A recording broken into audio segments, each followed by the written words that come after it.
Well, there are a lot of things to think about when choosing a financial advisor to make sure they're right for you. Rebecca Scarrabelotti is from Brisbane Independent Financial Advisory and joins us now. Rebecca, welcome to AusBiz. So, Thank you. how do you choose the right financial advisor?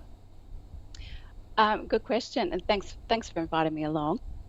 So I think that it seems like a really easy question, right? Like, how do you find a financial advisor? Find someone who's good at what they do and who you like. It should be that simple, but there's typically a few other factors that I've found a lot of clients consider when they're finding the right advisor for them. So I think it's important to touch on just a couple of those things I want to share. All right, With you. yeah, in fact, because you're lumping advisors into two buckets as such. Yeah, I think when it comes to what an advisor can help you with, that there typically are what I like to think of as two buckets. One bucket is the advisors who specialise in a certain area, and that might be something like superannuation, insurance, investments, maybe even aged care. And then in the other bucket, you've got advisors who are more comprehensive, so they can give you advice on a broad range of areas. But if you're looking for an advisor, it's not that simple. It's not like, okay, well, typically what happens is someone will say, I think I need an investment advisor because I need some help with some investments. I've got some cash in the bank. But if you've got a lot of other things going on, so typically the more complex your situation gets, the more successful you get, the more one thing impacts on something else. So, for example, if I had, let's say you, Andrew, came along and said to me, Beck, I've got some cash in the bank. It's owned by a company that I'm the director of. I want you to invest it for me. I might say, well, that's great, Andrew, but it's also the trustee company or the corporate trustee of a trust that you're involved with. So perhaps we don't invest that money yet. We have a look at, does it make sense to do anything with that money? Maybe we clean up what's going on in your situation first and make sure that your assets are protected. And then we come back and revisit the decision around, well, what should we invest into, if anything. Does this come back, though, to at what stage you're at in life? Be you just starting out, starting a family, starting a new job, or at the other end where you're considering retirement? Well, it's a bit of both. I think that one example, the more complexity, definitely the more risk there is if you're engaging someone and they don't necessarily know what else there is going on in your situation. But even when you're starting out, there are other things that can influence what the right advice is. So knowing all about your situation and having the ability to look at things beyond just the investments, let's say, can be helpful for an advisor to be able to deliver for you. All right, so you're saying not just asking an advisor how they can help you, but who they can help, essentially. Well, yeah, who someone can help is another important area to look at. I think all advisors are typically really good with certain things. So it might be with a certain type of person, maybe a certain area, level of complexity, something that they're very passionate about, perhaps. So it can be important to ask an advisor about what their experience is and who they love to take care of, and have experience in helping, rather than just who they like, who they would like to help moving forward.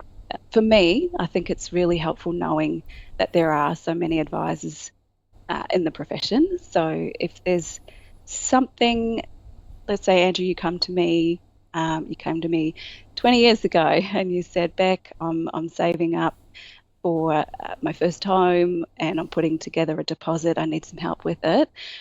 That might not be an area that I work in, but there are lots of other advisors who I know love working in that area who I could make an introduction to for you. Rebecca, does it also pay to be informed as much as you can yourself? I guess a bit like going to a doctor and asking as many questions as you can. Yeah, absolutely. So I think when it comes to picking an advisor, they're going to be part of your team. So it's really important that they can bring something to the team. And I'd say a non-negotiable should be that they know their stuff. So you want someone who's adding knowledge. They know about money and different aspects of it. It's kind of a given. Second, I think you also want them, though, to have a few other skills like patience and the ability to answer your questions, um, allow you to ask questions and come back to you without making you feel like you shouldn't have asked a question or that you should have already known the answer. Um, they come back to you quickly. They make you feel like you're the most important client to them rather than one of many.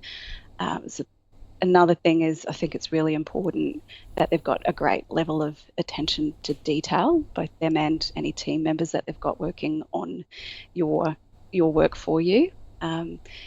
If they're filling out a form, it can be hard to see these, if they're not at that level that you need them to be at until you're getting to the point where they're filling out forms and submitting them for you. And if they're making a mistake with the forms, you kind of question the strategy sometimes. And quite often that's when someone will change from one advisor to the next when they do find, oh, well, hold on, that strategy wasn't quite right for me. But I think those are probably some of the most important things that I would look at, as well as the knowledge. There's a few other things that are important. Rebecca, I also note that you're an independent advisor. Well, what makes you different then to someone that is not? What's particularly I guess in terms of fees and the way you set it up? Yeah, it's a good question because there's only less than 200 of us in Australia. So some financial advisors don't even know the difference. So it's a great question. Um, Being independent means that I charge a fixed fee. There's no percentage-based fee.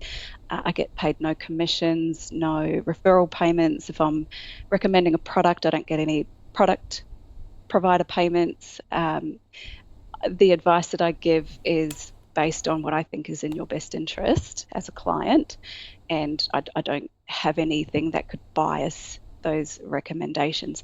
So when it comes to, finding an advisor who I think is right for you, for me, I find people gravitate towards me when that independence and unbiased nature of the advice that I give is important.